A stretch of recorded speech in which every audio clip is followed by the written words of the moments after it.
Pemirsa Sekolah Tinggi Pariwisata STP Nusa Dua Bali melaksanakan pelepasan sarjana pada suatu acara wisuda ke-22 di Gedung Job AP STP Nusa Dua Bali Kamis pagi. Wisuda diikuti 603 orang wisudawan dari berbagai program studi. Secara resmi dibuka. 603 lulusan STP Nusa Dua Bali ini diwisuda langsung Menteri Pariwisata Arif Yahya. Menurut Ketua STP Nusa Dua Bali Dewa Gede Ngurah Biomantara, lulusan STP Nusa Dua Bali selain mengantongi ijazah juga sudah memperoleh sertifikat dari Lembaga Sertifikat Pihak Pertama STP Nusa Dua Bali. Selain itu, terserapnya lulusan STP Nusa Dua Bali di pasar tenaga kerja luar negeri membuktikan jika kualitas lulusan STP Nusa Dua Bali memiliki daya saing internasional.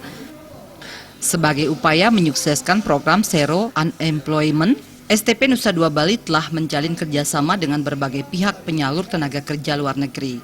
Selain itu, STP Nusa Dua Bali tetap berkomitmen untuk mendukung upaya pengembangan pariwisata nasional sehingga kerjasama dengan berbagai industri perhotelan di Bali, Jawa Timur, Lombok, dan wilayah-wilayah lainnya di Indonesia intens dilakukan. Mendukung program Kementerian Pariwisata dalam pengembangan 10 destinasi pariwisata unggulan, khususnya kawasan wisata Mandalika dan Labuan Bajo, pada tahun 2016 ini STP Nusa Dua Bali telah berhasil menginisiasi dan mendirikan Politeknik Pariwisata Lombok dengan membuka 4 prodi dan menerima 120 mahasiswa untuk kebutuhan SDM pariwisata yang kompeten bagi Nusa Tenggara Barat dan Nusa Tenggara Timur.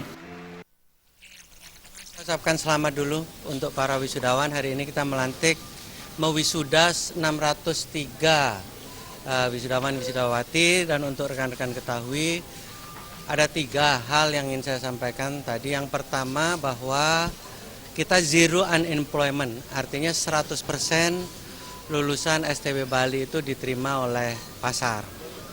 Yang kedua, 30% dari lulusan kita itu kerja di luar negeri dan sampai menduduki posisi-posisi strategis. Banyak anak-anak Bali yang menjadi GM di Dubai, Abu Dhabi, Doha, di Middle East. Nah, harapan kami ke depan sudah barang itu, karena kita ingin berbicara di tingkat global. Pertama, kita ingin berkomunikasi di level ASEAN. Kita tidak lagi sudah berbicara di level Indonesia, tapi kita lebih banyak di level ASEAN. Bahkan saya mungkin terlalu lebih-lebihan, mungkin mohon maaf, saya sudah justru mencanangkan untuk di tingkat Eropa. Maka dari itu kami bekerja sama dengan City and Guild yang ada di London, ya, City and Guild yang ada di London ini untuk melakukan sertifikasi.